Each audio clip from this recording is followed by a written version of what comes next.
Muy buenos días, muchísimas gracias a todos por estar aquí. Les hablo a los de este lado, no los de aquel lado, presentes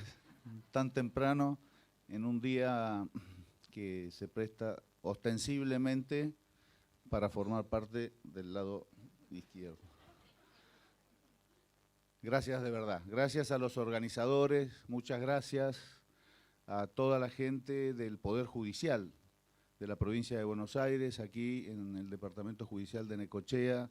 siempre tan generosos, tan voluntariosos, tan profesionales en el armado de este tipo de actividades. Gracias a nuestras asesoras, que con su intensidad manifiesta, propia de su función, han puesto en acto nuevamente un evento de esta envergadura, tan importante, sobre una problemática tan sensible a los intereses individuales y a los intereses institucionales en el Ministerio Público de la provincia de Buenos Aires. Gracias a los que nos están viendo también y participando de esa manera en forma remota en esta actividad. Valoramos desde la Procuración General, yo a título personal mucho, a todos ustedes. De hecho, estas reflexiones presuntuosamente tituladas Conferencia Magistral, pero olviden ese título y piensen en algunas reflexiones que quiero transmitirles, tienen que ver justamente con el compromiso del Ministerio Público en relación a las personas que padecen alguna situación vinculada a la salud mental, que, como sabemos, no involucra exclusivamente a esas personas, sino que involucra a sus núcleos familiares, a sus grupos de pertenencia, a sus relaciones, y por supuesto también interpela a todas las estructuras institucionales del Estado en sus distintos niveles y ámbitos. Voy a hacer estas reflexiones divididas en 5 capítulos breves, cada uno de ellos, que tienen que ver con analizar el tema desde lo general hasta lo particular. Lo primero, en el ámbito general, me parece que es imprescindible ubicar al Ministerio Público dentro de la estructura institucional de la provincia de Buenos Aires. Para todos quienes integramos el Poder Judicial de la provincia de Buenos Aires, esto es una verdad de hecho, como algo que habitualmente nosotros damos por cierto, pero respecto de lo cual probablemente no hayamos todavía o no hagamos una reflexión diaria de la trascendencia que significa que el Ministerio Público de la provincia de Buenos Aires, en nuestro formato institucional, en el formato institucional de la provincia, integra el Poder Judicial. Saben ustedes que hay distintos modelos, que algún modelo considera al Ministerio Público como una organización extrapoder, otros modelos lo incorporan dentro del Poder Ejecutivo, sucede en el mundo, en los Estados Unidos de Norteamérica, se asimila al Ministerio de Justicia, el Ministerio Público, en realidad la Procuración General, y en algunos casos, como sucede en la provincia de Buenos Aires, forma parte del Poder Judicial. La segunda particularidad que tiene nuestro Ministerio Público es que las 3 áreas de gestión se encuentran unidas por una coordinación orgánica y de gestión, que es la cabeza del Ministerio Público, que es el Procurador General o la Procuración, en realidad el Procurador, que a su vez participa de la Suprema Corte de la provincia de Buenos Aires. Estas referencias iniciales, este prolegómeno casi elemental, que emana del artículo 189 de nuestra Constitución Provincial y que se encuentra ratificada en la Ley Orgánica 14.442, es un conjunto de ideas que determinan con absoluta precisión y sin ánimo a duda, sin posibilidad de duda, el nivel de los compromisos que asume el Ministerio Público en un conjunto de materias que están definidas, por cierto, en la estructura constitucional consecuentemente a la estructura constitucional nacional y por ello a todo lo que es el sistema internacional normativo de protección de los derechos humanos. Esto es de la máxima trascendencia, porque nos impone un compromiso, nos impone una responsabilidad, nos impone una obligación que hace de nosotros un instrumento fundamental para la tutela general de los derechos humanos dentro del territorio provincial y en particular para la tutela de las personas que se encuentran en situación de vulnerabilidad, como es el caso. Dentro de este primer capítulo, muy general, quiero también dejar de manifiesto algo que inspira el accionar del Ministerio Público, que debe inspirarlo necesariamente, y es la necesaria articulación de las cláusulas constitucionales, legales y convencionales vinculadas al funcionamiento del Ministerio Público con el artículo primero de la Constitución Provincial y de su homónimo, el primero de la Constitución Nacional.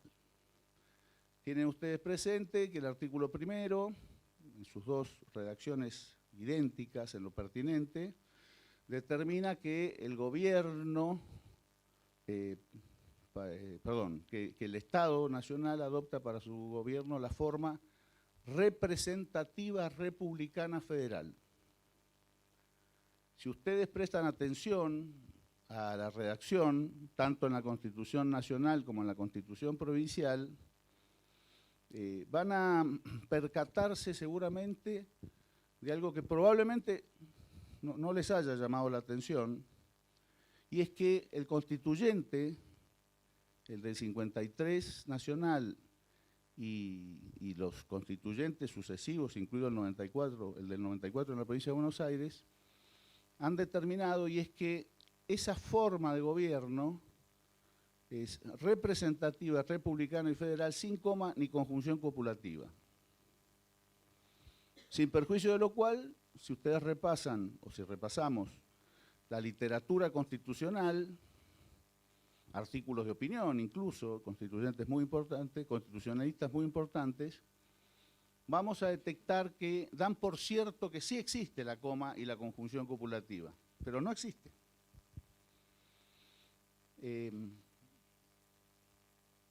La primera vez que en los proyectos constitucionales argentinos, hasta donde yo he podido averiguar,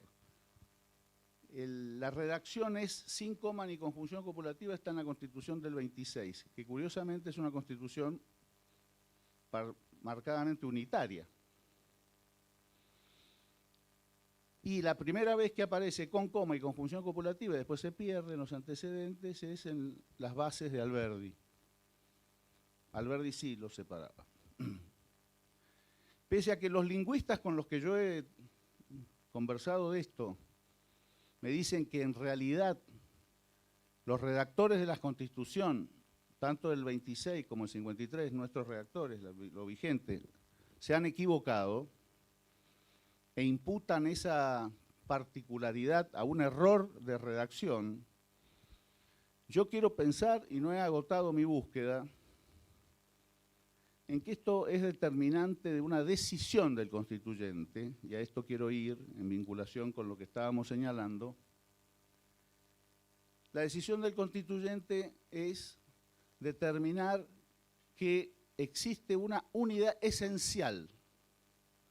No son cualidades que se suman a algo sustantivo, sino que es una conformación esencial en sus tres ámbitos de manifestación. De modo que no se da cumplimiento al mandato constitucional si no se cumple con los mecanismos de la representación, si no se cumple con el federalismo y si no se cumple, y aquí es donde quiero hacer la ligazón,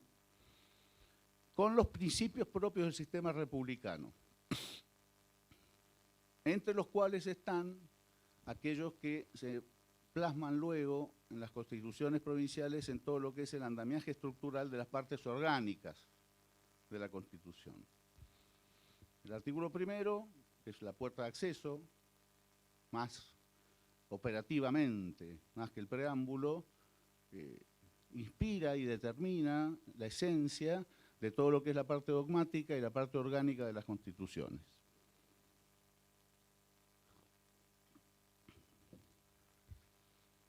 Por lo tanto, el Ministerio Público, con el formato singular que acabo de describir, de recordar, tiene que necesariamente dar cumplimiento a estos postulados que guardan relación con una forma de gobierno representativa, republicana, federal, que por supuesto está encabezada por la administración, pero que los otros órganos que ejercen funciones del poder también deben cumplir, por lo tanto, el Poder Judicial, que integramos en la provincia de Buenos Aires como Ministerio Público. Dicho esto, cabe reflexionar, nosotros tenemos que reflexionar sobre cuáles son las misiones básicas del Ministerio Público. Porque el artículo primero de la Ley 14.442 determina claramente que nosotros somos custodios del interés general y somos custodios de la ley y las convenciones, es decir, de las normas que integran la estructura institucional general del país y de la provincia. Si se consultan los diversos dictámenes de nuestra Procuración General ante la Suprema Corte de la Provincia de Buenos Aires, vamos a poder observar que prácticamente en todos aparecen ventilados supuestos concretos y específicos de interés público, que por cierto se engarzan con las condiciones de diversa índole que son requeridas para la realización del bien común, entre ellas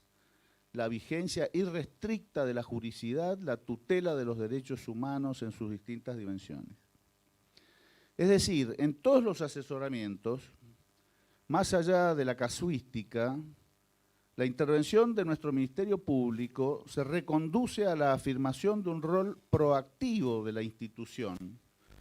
que se refleja en la legitimación que tenemos para el cumplimiento sustantivo y efectivo de sus fines institucionales de raigambre convencional, constitucional y legal, a saber, la protección de los derechos de las personas y el interés público, esto es, la defensa de los intereses de la sociedad y la búsqueda de un eficaz equilibrio en la prestación de la justicia respetando los valores consagrados en las disposiciones constitucionales.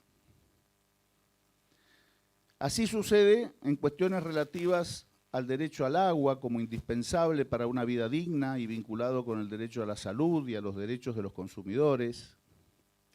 al derecho al ambiente sano, entre otros precedentes, caso Goicoechea, el caso Sociedad de Fomento Rincón del Cielo contra Municipalidad de Junín, Asociación para la Protección de Consumidores del Mercado Común del Sur contra Municipalidad de San Isidro, Michel contra Municipalidad de Junín, Ecoblend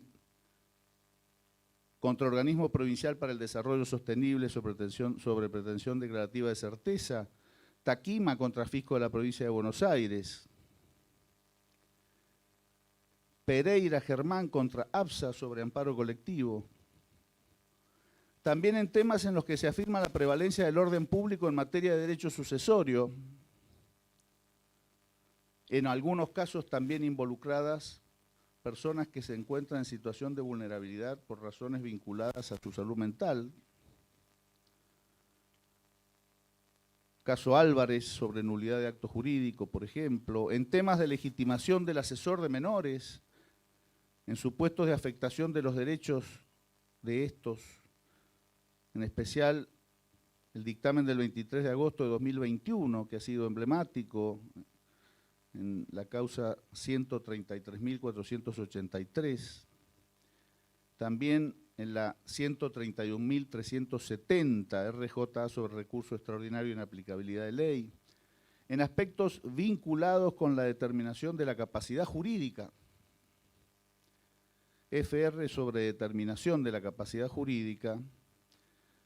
y asimismo por ciento en casos de violencia de género.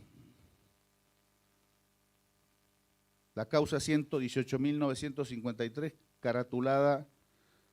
Sherman Ida, está por aquí la doctora Sherman, la vi esta mañana, está participando de este evento, nuestra asesora de menores de La Plata. Casos que implican el interés superior del niño, como los vinculados con la declaración del estado de abandono o adoptabilidad de los niños, cantidad de casos, últimamente, cada vez más. Causa 124.440, BBN sobre abrigo, 122.977, AMB sobre guarda de personas. Casos atingentes a la nutrición saludable de niños, niñas y adolescentes que concurren a comedores escolares en la provincia de Buenos Aires, cuya situación resulta agravada en el contexto de emergencia producto del COVID-19. Q76.646, Arata Facundo, sobre medida autosatisfactiva, en cuestiones que conciernen a la dignidad de la persona mayor y la necesidad de mantener la proporcionalidad entre el haber de pasivo y el salario activo como principio básico de la seguridad social. 76.482, Florindo Marcelo, contra el Ministerio de Seguridad. 75.230, Busquet María, sobre acción de inconstitucionalidad, entre muchísimos otros. En todos estos casos, la Procuración General ante la Suprema Corte, sobre la base de los textos normativos o involucrados, como dije, de raigambre convencional, constitucional y legal, debe asumir como contornos de su competencia, es decir, de su compromiso institucional, las lindes que imperan los fines de nuestro Ministerio Público, objetivos institucionales al fin, es decir, debemos aplicar el moderno criterio de la especialidad del órgano para determinar nuestra competencia, tal como se ha preconizado por la más moderna y autorizada doctrina administrativista. La adecuación de la competencia del Ministerio Público en diversas materias de cada una de las áreas de gestión es una cuestión cara a los sentimientos del Ministerio Público de la Defensa y del Ministerio Público Tutelar en nuestra provincia, que han visto evolucionar su intervención en los procesos judiciales de diversa índole, sobre todo a partir de cierta definición, creo yo y espero yo, irreductible e irreversible en orden a su legitimación procesal en diferentes materias, una de las cuales la que inspira y contiene el evento que iniciara ayer y que se desarrolla durante el día de hoy. En materia de salud mental, la acción de nuestro Ministerio Público es muy rica a partir de la intervención necesaria de asesores de incapaces, la función de la defensa pública y las curadurías oficiales. Es decir, parte significativa y sustancial de la estructura orgánica de nuestro Ministerio Público tiene como compromiso primario esta preocupación. Lo que no implica que las otras áreas, hago mención al Ministerio Público Fiscal, se encuentren ajenos al compromiso y a la obligación. Para nada, como lo demuestran las intervenciones que le han correspondido a unidades fiscales diversas en los departamentos judiciales en casos en los que están involucradas personas en situación de vulnerabilidad por cuestiones atingentes a problemas de salud mental.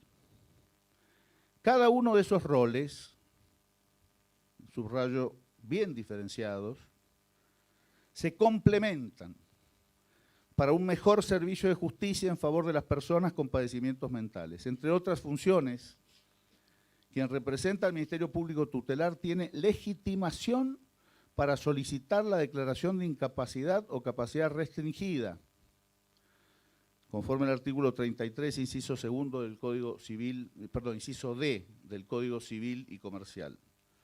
Solicitar y o fiscalizar la revisión de la sentencia, artículo 40 del Código Civil y Comercial. Y es parte complementaria en los procesos de determinación de la capacidad, artículo 103 del Código Procesal Civil y Comercial.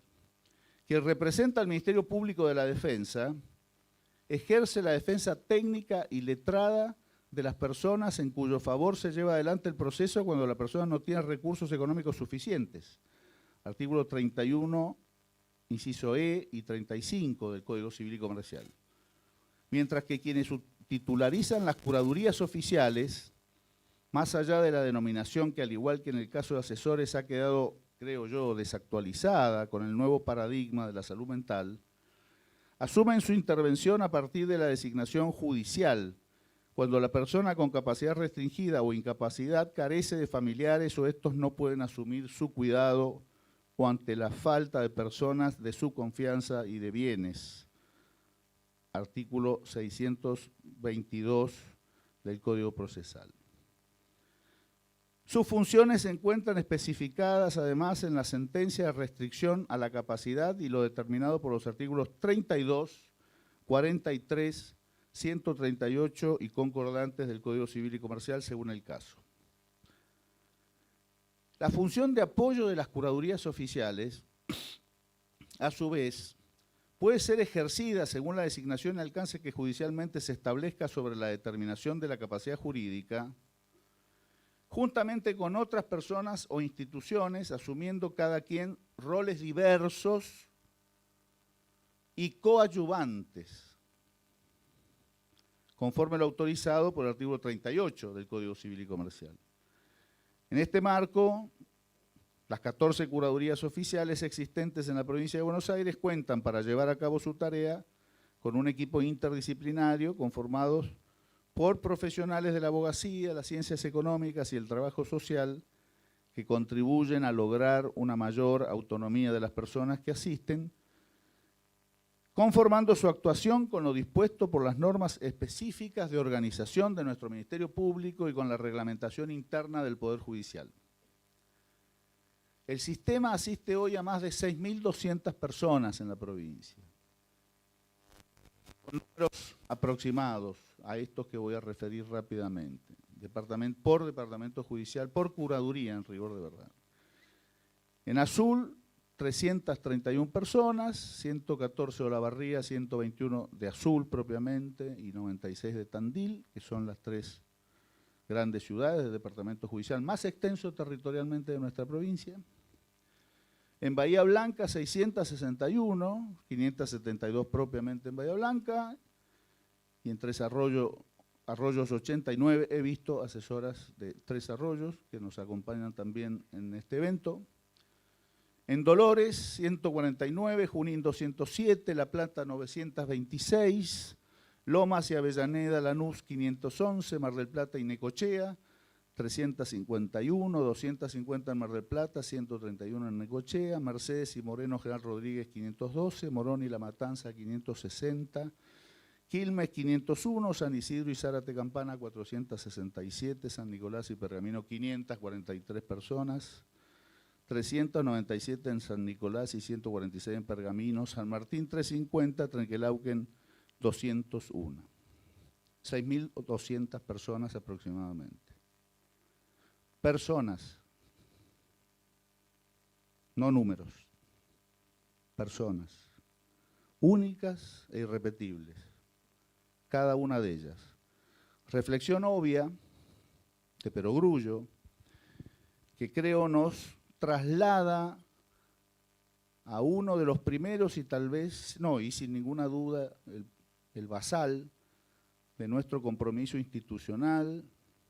de nuestra estructura orgánica, de nuestro programa estratégico, de nuestro proyecto institucional, que es la persona y su dignidad. La custodia de la persona y su dignidad. La Curaduría General, por su parte, en líneas generales, coordina dicho trabajo, interviene en el otorgamiento y renovación de los subsidios previstos en la Ley 10.315 y se ocupa de las relaciones interinstitucionales a fin de procurar una mejor atención de las personas asistidas por el sistema de curadurías. Asimismo, tiene bajo su órbita la Dirección de Salud Mental que entre otras acciones coordina las oficinas judiciales de los hospitales Alejandro Korn, Colonia Nacional Montes de Oca, Hospital Interzonal Domingo Cabret, a través de las cuales, además de informar estados evolutivos de pacientes internados a las curadurías oficiales correspondientes, en un trabajo conjunto con los equipos interdisciplinarios de los hospitales, se detectan personas que pueden vivir en la comunidad y se comienza a trabajar en los proyectos de externación con las curadurías correspondientes. A su vez, del universo total de las personas asistidas por las curadurías oficiales, 1.411 personas se encuentran internadas en nosocomios públicos. Por otra parte, la Dirección de Salud Mental dirige el funcionamiento de la Casa de Medio Camino con centro de día, denominación que, sin dudas, ha quedado desactualizada, pues en los hechos es un centro de rehabilitación psicosocial y además 2 casas de convivencia. El dispositivo de rehabilitación psicosocial cumple una misión esencial, pues como se ha dicho en referencia a las personas con padecimientos mentales con menos recursos o en situaciones de calle, son necesarios dispositivos de medio camino que puedan dotar a estas personas de los elementos necesarios para que luego de una internación puedan reintegrarse a la comunidad. Muchas veces este trabajo resulta dificultoso, pues ha sido la misma sociedad la que ha expulsado a las personas por sus padecimientos, lo que vuelve poco probable y en extremo difícil reinsertar al mismo ámbito a la persona en el cual ha sido excluida. Estos dispositivos de medio camino pueden ser eficaces para un sector de la población que requiere su reentrenamiento en habilidades para lograr una mayor autonomía. En este aspecto, los integrantes de la Dirección de Salud Mental trabajan en dicho dispositivo con las personas que han permanecido internadas por un tiempo considerable y en el momento de su externación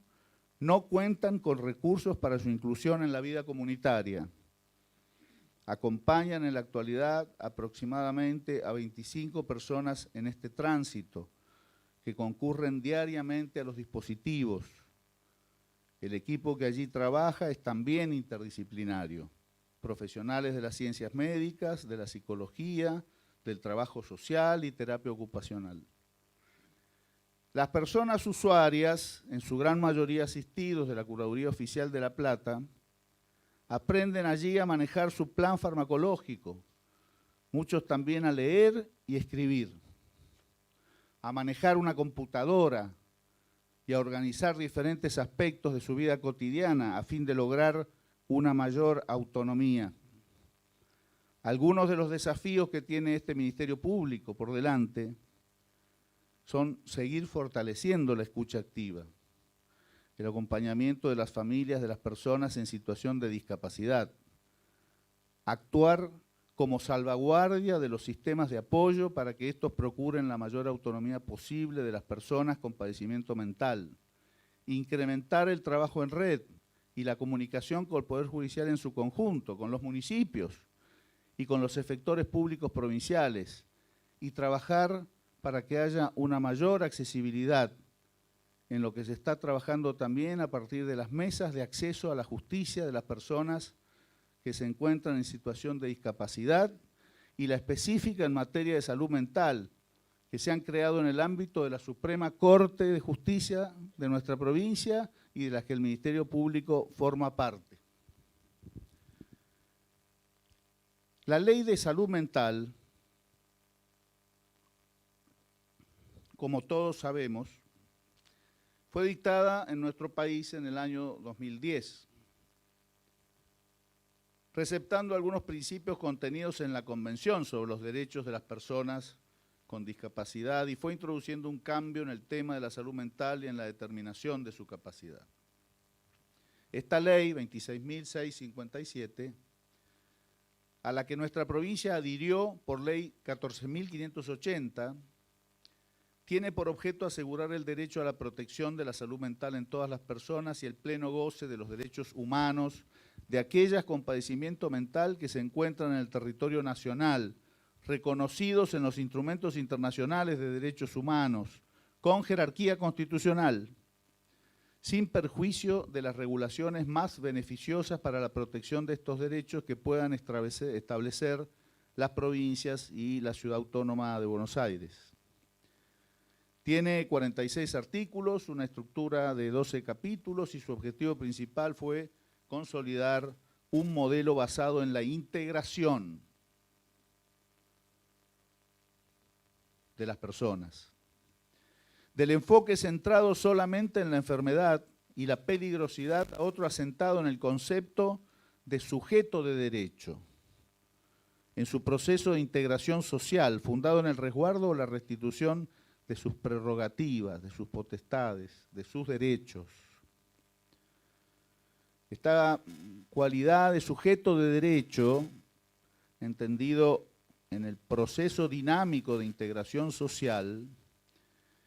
es una manifestación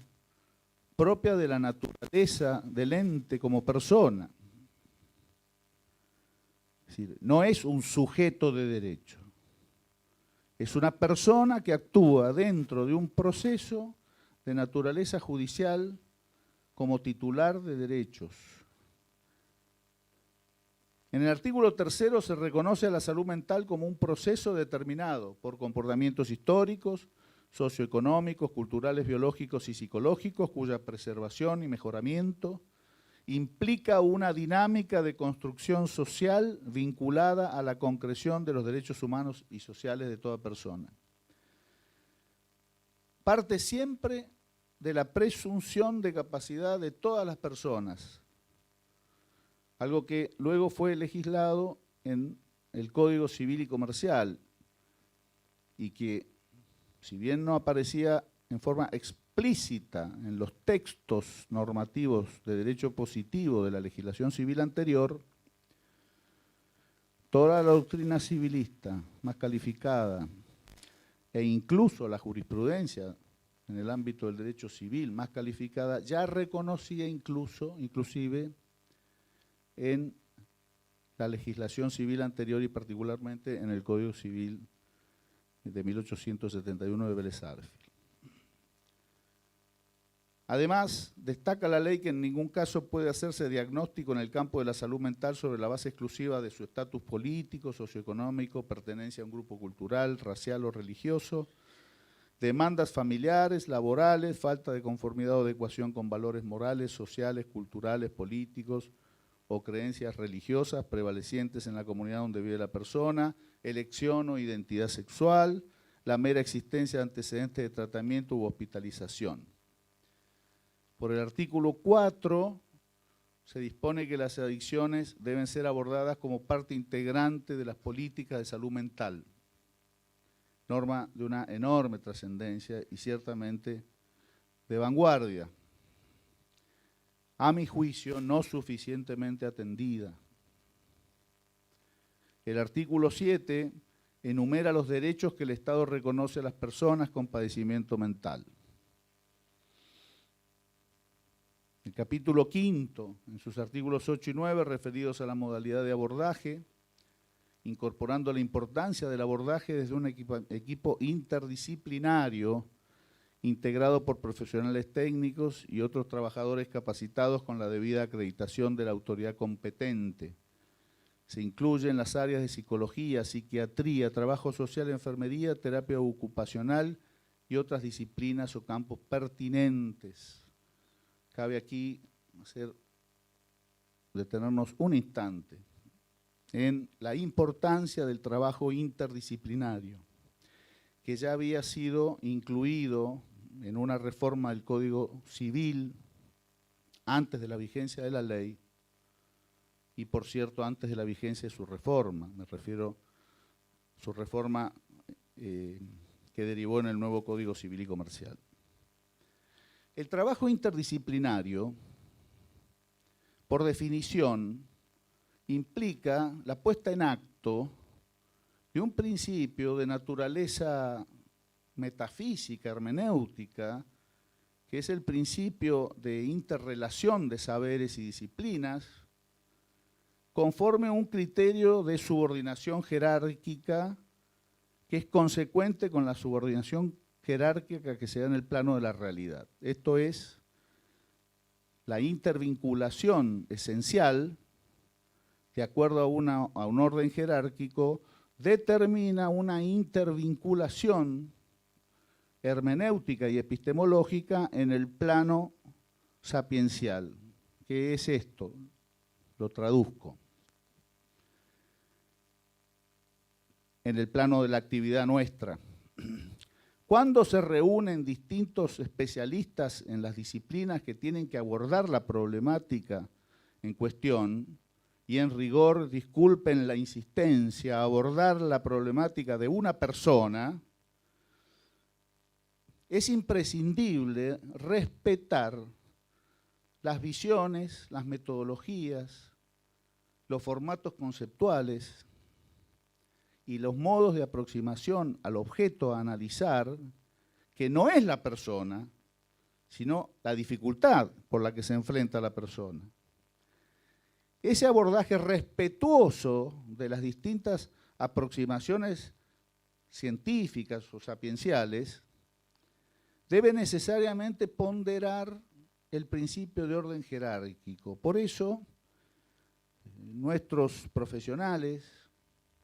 nuestros asesores tutelares, nuestros curadores, nuestros defensores y en lo pertinente también, como no, nuestros fiscales y los integrantes de la Procuración General, deben ser respetuosos de las aproximaciones que a la cuestión presenten las distintas disciplinas, sin perder de vista que la conducción y el compromiso primario es del Ministerio Público. Compromiso primario es del Ministerio Público. Y aquí aparece también otra modalidad de ese compromiso institucional que da razón al título de estas reflexiones y que de algún modo quiero inspire todo cuanto les voy trasladando. La tarea operativa, dinámica de los equipos interdisciplinarios no es algo que a nosotros nos deba haber alejados de la dificultad que se enfrenta o de la cuestión que se enfrenta. Muy por el contrario, nos debe reforzar un cierto compromiso respecto de esa actividad. Tenemos que estar atentos a lo que suceda, acompañar a los profesionales, conducir esa actividad, respetar los ámbitos de aproximación epistemológica, pero no abandonar el compromiso primario que nos incumbe. Resulta interesante también mencionar lo dispuesto en el artículo 11 de la ley, que establece que la autoridad de aplicación debe promover que las autoridades de salud de cada jurisdicción, en coordinación con las áreas de educación, desarrollo social, trabajo y otras que correspondan, implementen acciones de inclusión social, laboral y de atención en la salud mental comunitaria. Se debe promover el desarrollo de dispositivos tales como consultas ambulatorias, servicios de inclusión social y laboral para personas después del alta institucional, atención domiciliaria supervisada y apoyo a las personas y grupos familiares y comunitarios, servicios para la promoción y prevención de salud mental, así como otras prestaciones tales como casas de convivencia, hospitales de día, cooperativas de trabajo, centros de capacitación sociolaboral, emprendimientos sociales, hogares y familias sustitutas. Debo recordar asimismo que el artículo 9 del decreto reglamentario 603/13 aclara que la autoridad de aplicación promoverá que las políticas públicas en materia asistencial respeten los siguientes principios, entre otros, quiero destacar: cercanía de la atención al lugar donde vive la persona, dificultad con la que nos enfrentamos constantemente. Y en esto hay que ser rigurosos dentro de las posibilidades reales, pero riguroso. Garantía de continuidad de la atención en aquellos servicios adecuados y que sean de preferencia de la persona, en el proceso de obtención de cada vez mayor autonomía de la persona. El artículo 11 de la ley, a su vez, del decreto, faculta a la autoridad de aplicación a disponer la promoción de otros dispositivos adecuados a la ley, en articulación con las áreas que correspondan, promoviendo su funcionamiento bajo la forma de una red de servicios con base en la comunidad. La misma debe incluir servicios, dispositivos y prestaciones, tales como centros de atención primaria de la salud, servicios de salud mental en el Hospital General con internación, sistemas de atención de la urgencia, centros de rehabilitación psicosocial, diurno y nocturno, dispositivos habitacionales y laborales con distintos niveles de apoyo, atención ambulatoria, sistemas de apoyo y atención domiciliaria, familiar y comunitaria en articulación con redes intersectoriales y sociales para satisfacer las necesidades de promoción, prevención, tratamiento y rehabilitación que favorezca la inclusión social. Para la implementación de la normativa citada, es necesario contar con disponibilidad de dispositivos comunitarios y habitacionales, como así también posibilidad de inclusión en trabajos y servicios de acompañamientos que favorezcan la inserción de la persona en la comunidad. Pero no contar con ellos no debe ser para nosotros, para el Ministerio Público, para cada uno de sus integrantes, un óbice para el cumplimiento de su compromiso y la atención efectiva en tiempo de la persona involucrada. Cabe destacar que la ley establece que las autoridades públicas deberán disponer el traslado a un establecimiento de salud para su evaluación en el caso de las personas que padezcan enfermedades mentales o adicciones y se encuentran en riesgo cierto e inminente para sí o para terceros. Situación compleja, de difícil determinación en muchos casos y que es crucial porque implica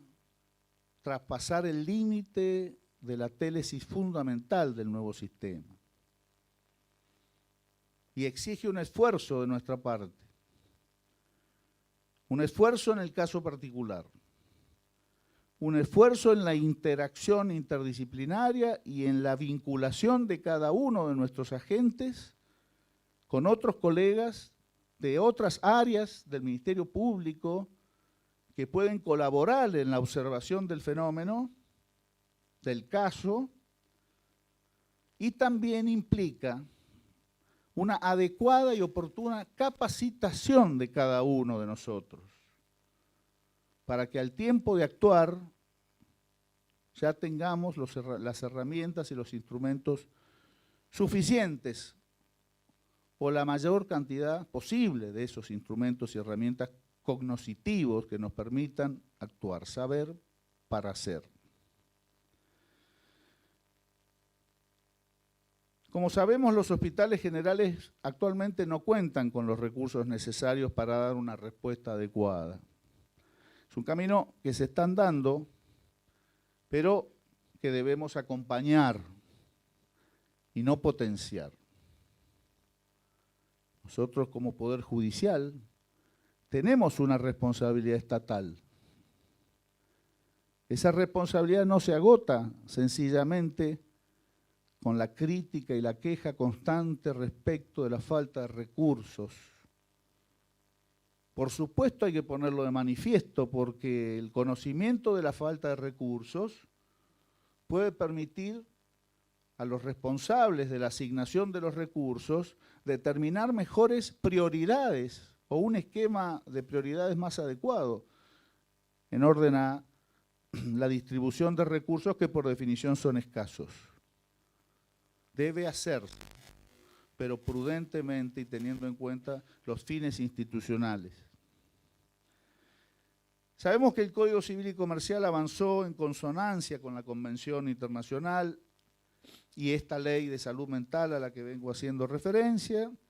produciendo una transformación en el campo de la salud mental, estableciendo que la capacidad se presume siempre y solo puede ser restringida en beneficio de la persona, ya de manera taxativa, no como se infería antes, creo yo sin mayor esfuerzo, pero se infería antes de los textos tradicionales del derecho civil. procurando la menor afectación posible a su autonomía. Artículos 22, vinculado a la capacidad de derecho, y 23, a la capacidad de ejercicio, y 31, en orden a los principios que rigen los procesos de restricción a la capacidad. El artículo 31 del Código Civil y Comercial, precisamente, señala las reglas generales que han de regir la cuestión,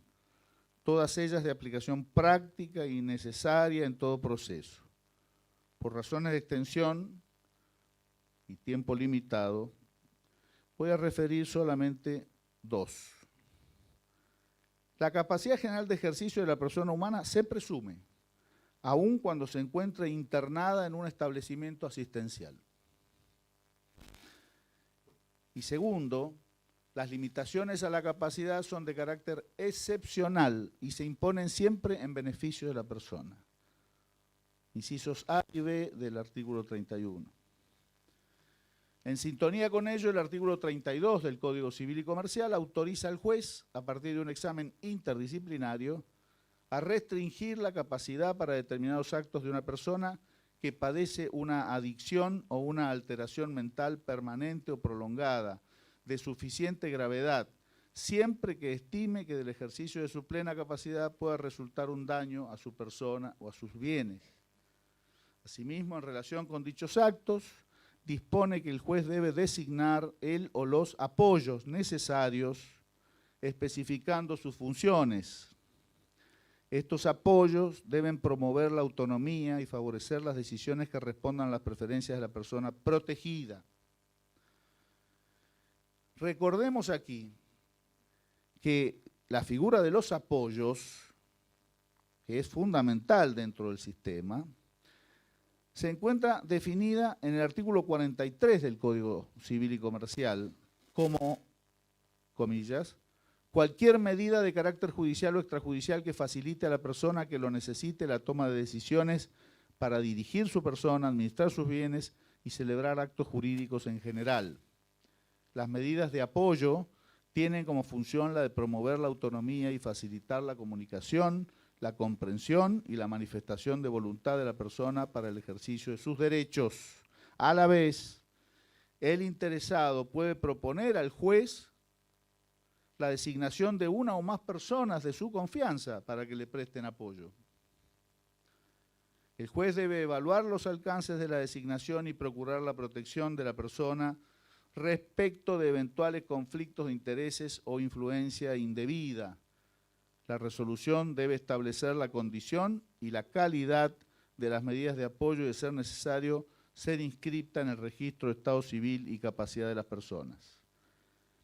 Este artículo es de una riqueza excepcional, porque pone en primer plano a la persona afectada en su realidad concreta, con sus particularidades, su entorno, sus posibilidades y sus límites, ella misma. Y por incluir un principio de solidaridad fundamental que debe impregnar todo el derecho.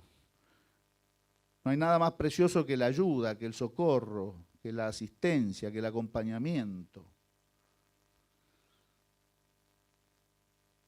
Mirar a otro como otro igual a mí, a quien puedo complementar y permitir que me complemente. Hacer eso, y además con posibilidades institucionales,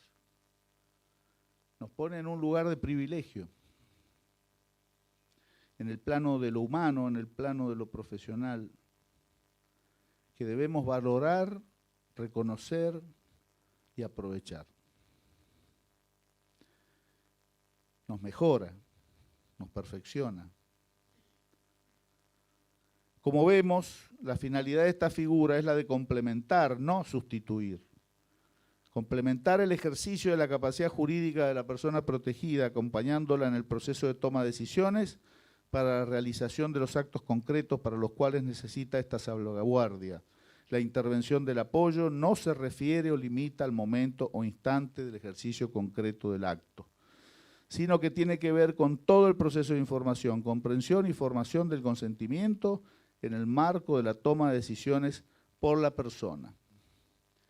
Finalmente, el artículo 32 del Código Civil y Comercial concluye disponiendo que por excepción, cuando la persona se encuentre absolutamente imposibilitada de interaccionar con su entorno y expresar su voluntad por cualquier modo, medio o formato adecuado y el sistema de apoyos resulta ineficaz, el juez puede declarar la incapacidad y designar un curador. Este sistema, su estructura hermenéutica y teleológica, ha sido tenida y es tenida en cuenta en múltiples procesos en nuestra provincia con intervención del área de las curadurías y de las asesorías y de las defensas, y ha sido analizada también por la Suprema Corte de Buenos Aires previo la intervención de nuestra Procuración General para la emisión del correspondiente dictámenes, gestándose una jurisprudencia muy rica y profunda en materia de la determinación de los casos en los cuales corresponde la intervención institucional de los distintos órganos del Ministerio Público. Alguna mención haré a esta jurisprudencia al finalizar las reflexiones. ¿Cómo voy? Y no te paraste nunca. Ay, qué mala. Pasadísimo. ¿Saben lo que quiere decir eso? Tómese el buque, doctor. Muy bien. El sistema de sustitución de la voluntad se ha modificado por un sistema de acompañamientos o de apoyos que hay que articular adecuadamente y ejecutar adecuadamente. Y es también este el eje y el horizonte de nuestro Ministerio Público. En esta temática y su participación en el engranaje general y complejo del sistema público que se ocupa de poner en ejercicio dichas normas, tutelando de un modo particular a las personas con padecimientos mentales. Como les dije recién, nuestro Ministerio Público ha tenido infinita cantidad de participaciones y emitido múltiples dictámenes en los que se ha ido definiendo una doctrina seguida por la Suprema Corte, muy clara, aunque todavía con algunos aspectos a determinar, en orden a las competencias, a la legitimación, a las funciones y a las tareas de las distintas áreas del Ministerio Público y del Ministerio Público en su conjunto. Solo para que quede registrado y ustedes puedan buscar, en el expediente C-123.986, hago referencia a los dictámenes, del 30 de mayo de 2022, C-124.607, del 3 de febrero de 2022, C-124.337, del 8 de junio de 2021, 7 de noviembre de 2018, C-122.930, C-123.112 del 29 de abril de 2019, C-125.015, privación de la responsabilidad parental, fecha 24 de octubre del 22, C-123.266, 18 de mayo del 20, C-121.160, del 23 de noviembre del 17, C-122.388, 11 de mayo del 2018, C-126.284 del 24 de mayo del 23, C-122.321 del 31 de octubre del 18, C-125.371 del 15 de julio de 2022. Todos estos pueden ustedes encontrarlo mediante nuestro buscador y la sistematización del Centro de Información Jurídica en nuestra página institucional. Y termino agradeciendo la paciencia, no de todos. Recientemente, no hace mucho, muchos o varios de ustedes estuvieron y tal vez otros lo presenciaron de forma remota, en el Congreso de la Magistratura y Función Judicial, creo que el 30º, ¿no?, en Mar del Plata. En Mar del Plata me tocó participar de la apertura. Y allí, porque estaba muy fresco, ahora no está tan fresco, sí, el clima, me refiero a la anécdota, me pareció oportuno trasladarles. Y lo voy a repetir hoy, a disculpas de ser autorreferencial. La anécdota la vivió un amigo, muy amigo, esos amigos a los que uno, por supuesto, no pone en duda las cosas que le dicen y además es absolutamente creíble. Y la manifestó en una reunión de matrimonios amigos. Estaba con un problema administrativo, no importa en qué lugar, no importa en qué área administrativa, en qué jurisdicción, y no lo resolvía por vía informática, que era el canal natural. Entonces recurrió al teléfono, después de unas semanas que no solucionaba el problema, que tenía un contenido patrimonial, al fin y al cabo, ¿no? Y por teléfono tampoco se lo pudieron resolver y al final de la charla le dijeron, bueno, mire, le sugerimos, concurra personalmente. Fue a las oficinas y lo atendieron. En ese momento lo atendieron, transmitió a la persona que lo atendió su dificultad, la persona lo atendió, le siguió explicando, esta persona le dijo que tal cosa, tal otra, y él le dije, pero bueno, mire, esto evidentemente debe tener alguna solución. Entonces esta persona llamó a su superior, el superior vino y le dijo 2 o 3 cosas, se retiró, siguió la persona atendiéndolo, y en un momento a mi amigo se le ocurrió decir, pero mire, usted entenderá que yo soy un ciudadano y usted me debe dar una solución, porque usted es un empleado público. Y la persona que lo atendía le dijo, no me insulte.